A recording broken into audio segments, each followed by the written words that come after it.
Okay, so here's a little guide to how you can set tasks on Teams where you can give audio feedback, which will cut down on a whole load of marking time. So whenever you go about it, hopefully you'll have your class team already set up. This is a little class team for me and one other person.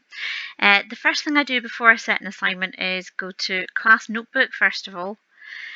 It always takes 3 minutes to come up, and I create whatever assignment I want through this. Now you can decide where to put it.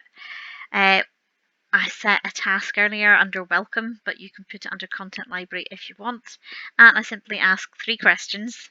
How are you feeling today? What do you want to do later? And what's your favourite thing about Winston, which is my family dog. This is a task I set up for my son. You can make this as complicated or as simple as you want. You could have loads of questions. You could have one big question. Really, any format that you want to do that. Whenever you're ready to set it as an assignment, you go to Assignments, taking a wee second to come up, and tap Create Assignment in the way that you normally would if you're used to setting assignments on Teams. Create the title of it, so we'll just call it General Questions. Whatever instructions you want to add, answer all questions fully. And here's the important bit. Whenever it comes to adding resources, you have to make sure that you find Class Notebook in here. There's Class Notebook. Here's where I'd saved that task earlier, task 1, and I'll attach it. Now, whenever the pupils complete the assignment, they'll complete it within their own section of Class Notebook, and you can decide what folder you want them to put it in. Now, in the little book, the Class Notebook I made for me and my son, I've created 2 folders. One's called Homework, one's called Quizzes. I'll just put it inside Homework. And it's done. You can say how many points it's worth. I'll make this out 3. You can attach a rubric if you want to, and whatever details about when you want it due and what time. So once you're ready and you're happy with everything, you'll assign that, and it'll go into posts. It should come up in a wee second under posts as an assignment in the normal way. So that's step 1. That will have been used setting the assignment. There it is. It's literally just come up. Step 2 is obviously whenever the assignment is completed. Now, whenever the pupil goes to sit the assignment, they'll tap here, and they'll tap View Assignment, and, well, it'll come up in the normal way. Here's one that I set before. They'll see how many points it's worth. The first time I set this task, I said it wasn't worth any. You can put any rubrics you want in, and if they're there, they'll come here.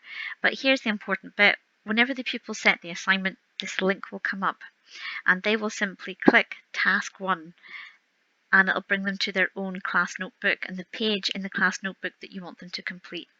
And they will fill in the answers there.